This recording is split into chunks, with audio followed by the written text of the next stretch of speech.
ಸನ್ಮಾನ್ಯ ಸಭಾಪತಿಗಳೇ, ಚುಕ್ಕೆ ಗುರುತಿನ ಪ್ರಶ್ನೆ ಸಂಖ್ಯೆ 124 ಸನ್ಮಾನ್ಯ ಶಾಲಾ ಶಿಕ್ಷಣ ಮತ್ತು ಸಾಕ್ಷರತಾ ಇಲಾಖಾ ಸಚಿವರು. ಇಂದಿನ ಸಚಿವರು ಇದ್ದಾರಲ್ಲ, ಮಾನ್ಯ ಅಧ್ಯಕ್ಷ, ಉತ್ತರವನ್ನು ಒದಗಿಸಲಾಗಿದೆ. ಮಾನ್ಯ ಸಭಾಪತಿಗಳೇ, ಉತ್ತರವನ್ನು ಒದಗಿಸಲಾಗಿದೆ. ಯಾಕೋ ಉತ್ತರ ನನಗೆ ಪ್ರಶ್ನೆಗೂ ಮತ್ತು ಅದಕ್ಕೆ ಸ್ವಲ್ಪ ಡಿಫ್ರೆನ್ಸ್ ಆಗಿ ಕಾಣಿಸ್ತಾ ಇದೆ. ಮಾನ್ಯ ಸಭಾಪತಿಗಳೇ, ಇಲ್ಲಿ ನಾನು ಕೇಳಿದ್ದೆ ದೈಹಿಕ ಶಿಕ್ಷಕರನ್ನ ಸಹ ಶಿಕ್ಷಕರು ಅಂತ ಪರಿಗಣಿಸಿ ಸಹ ಶಿಕ್ಷಕರು ಸಿಗುವಂಥ ಎಲ್ಲ ಸೌಲಭ್ಯಗಳು ನಮ್ಮ ದೈಹಿಕ ಶಿಕ್ಷಣ ಶಿಕ್ಷಕರಿಗೂ ಸಿಗಬೇಕು ಅಂತ ಹೇಳಿದ್ದೆ. ಅದಕ್ಕೆ ಸನ್ಮಾನ್ಯ ಸಚಿವರು ಹೇಳಿದರೆ BEd ಕಂಪಲ್ಸರಿ, ಹಾಗಾಗಿ BEd ಆಗಿಲ್ಲ ಅಂತ ಹೇಳಿದ್ರೆ ಇಲ್ಲಿ ಎರಡು ಭಾಗಗಳು ಬರ್ತವೆ ಸನ್ಮಾನ್ಯ ಸಭಾಪತಿಗಳೇ. ಒಂದು ಪ್ರಾಥಮಿಕ ಬರುತ್ತೆ, ಇನ್ನೊಂದು ಪ್ರೌಢ ಬರುತ್ತೆ.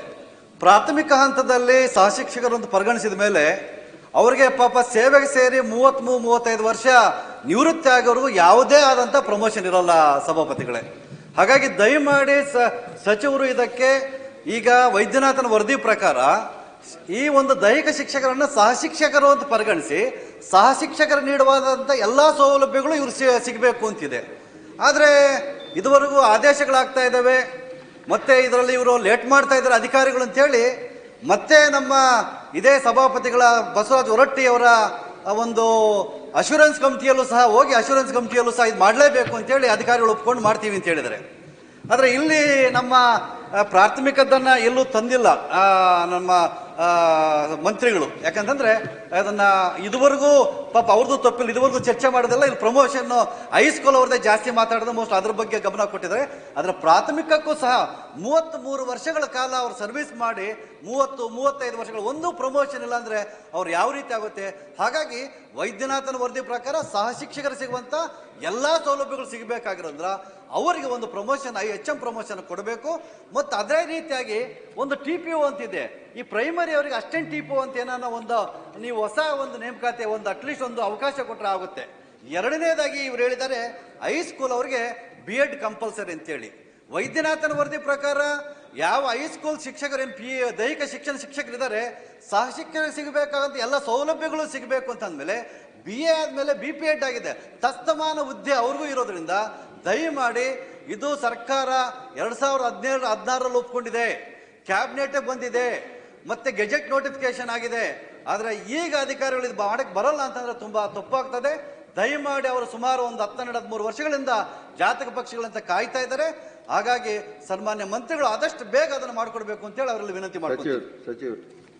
ಮಾನ್ಯ ಅಧ್ಯಕ್ಷರೇ, ಸದಸ್ಯರು ಕೇಳಿರೋದು ಅದು ವೈದ್ಯನಾಥನ್ ವರದಿಯಲ್ಲಿ ಏನಂತ ಹೇಳಿದೆ ಅಂತ ಹೇಳಿದ್ರೆ ದೈಹಿಕ ಶಿಕ್ಷಕರನ್ನ ಸಹ ಶಿಕ್ಷಕರು ತಗೊಳ್ಬೇಕು ಅಂತ ಹೇಳಿ. ಆದ್ರೆ ಪ್ರೈಮರಿ ಶಾಲೆಯವ್ರನ್ನ ತಗೋಬಹುದು ಅಂತ ಹೇಳಿ ಸ್ಪೆಸಿಫಿಕ್ ಆಗಿ ಏನೂ ಇಲ್ಲ. ಅದು ನಂತರ ಆರ್ಡರ್ ಇದೆ, ನಾನು ನಿಮಗೆ ಕಳಿಸ್ಕೊಡ್ತೀನಿ.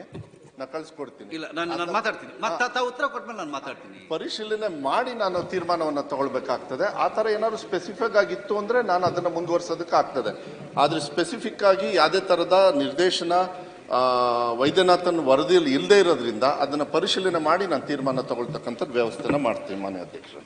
ಸಭಾಪತಿಗಳೇ, ಇಲ್ಲಿ ಸಹ ಶಿಕ್ಷಕರಿಗೆ ಸಿಗಬೇಕಾದಂತ ಎಲ್ಲಾ ಸೌಲಭ್ಯಗಳು ಸಿಗಬೇಕು ಅಂತಂದ್ಮೇಲೆ ಅವ್ರು ಸಹ ಶಿಕ್ಷಕರಾಗೋದ್ರು. ಸಹ ಶಿಕ್ಷಕರಾದ್ಮೇಲೆ ಅವ್ರಿಗೆ ಪ್ರಮೋಷನ್ಗೆ ಎಲಿಜಿಬಲ್ ಬರ್ತಾರೆ. ಅಧಿಕಾರಿಗಳು ಯಾಕೆ ಈಗ ವಿಳಂಬ ಮಾಡ್ತಾ ಇದ್ರೆ ಗೊತ್ತಾಗ್ತಾ ಇಲ್ಲ.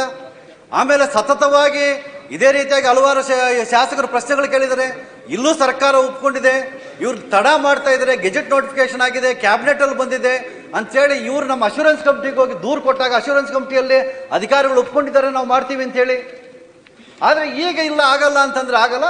ದಯಮಾಡಿ ಅಧಿಕಾರಿ ತಾವು ಸೂಚನೆ ಕೊಡಬೇಕು. ಆದಷ್ಟು ಶೀಘ್ರವಾಗಿ ಒಂದು 15 ದಿನದ ಒಳಗಡೆ ಈ ನೇಮಕಾತಿ ಆದೇಶ ಬರಬೇಕು ಅಂತೇಳಿ ವಿನಂತಿ ಮಾಡ್ಕೊತೀನಿ ಅಧ್ಯಕ್ಷೆ. ಮಾನ್ಯ ಅಧ್ಯಕ್ಷೆ, ಅದಕ್ಕೆ ಸಪರೇಟ್ ಕ್ವಾಲಿಫಿಕೇಶನ್ C&R ಚೇಂಜ್ ಮಾಡಬೇಕಾಗ್ತದೆ. ಇಲ್ಲ ಸರ್, ತಸ್ತಮಾನ ಹುದ್ದೆ ಈಗ BEdಗೆ BPEd ತಸ್ತಮಾನ ಹುದ್ದೆ. ಉತ್ತರ ಹೇಳಿ.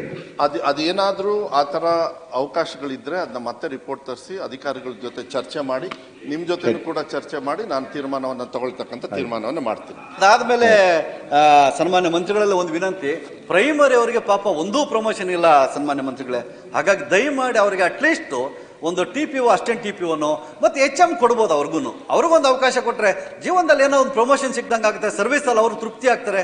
ಹಾಗಾಗಿ ದಯಮಾಡಿ ಅದಕ್ಕೂ ಸಹ ಒತ್ತು ಕೊಡಬೇಕು. ಪ್ರಾಥಮಿಕ ಪ್ರೌಢ ಎರಡನ್ನೂ ಸಹ ಒಂದು ಮೀಟಿಂಗ್ ಆದ್ರೆ ನಾನು ಬರ್ತೀನಿ.